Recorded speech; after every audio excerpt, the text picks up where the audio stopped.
You know, I actually have written a paper, academic paper. One of my most cited papers was about,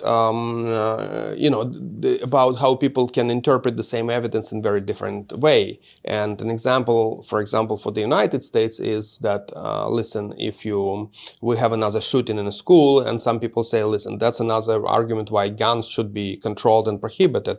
And yet other people say, that's a piece of evidence that if actually guns were there were people with guns, they would have protected the school from this attacker, So people take the same evidence and color it with their belief. So if your initial belief is that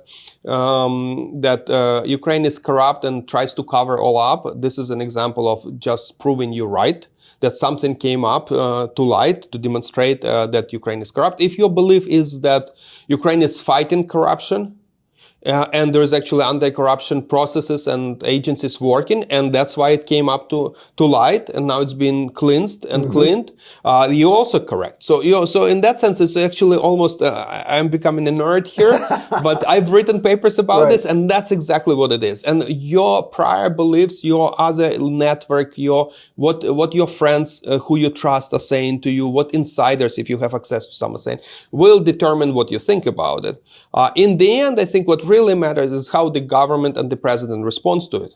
If they take it head on, if they say, listen, these guys are going to be fired, this is how the procedures will be changed, we learned the lesson, like how I'm responding. I learned my lesson. Distancing is not enough. I'm never going to put myself in a position like that. If I'm going to go on any board, this is what I will demand. So I have some internal rules that I have written.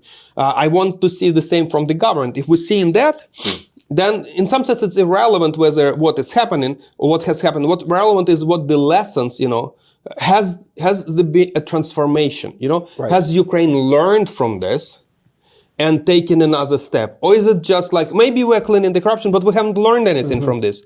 Well, then that's bad news, even if though we're cleaning corruption. So for me, what's important is whether the society, the anti-corruption agencies, the opposition, and the president and the prime minister and the government, they have taken some lessons from it, and these lessons are sincere, and people will change their behavior. If that happens, I think that's a moment to heal, that's a moment to cleanse.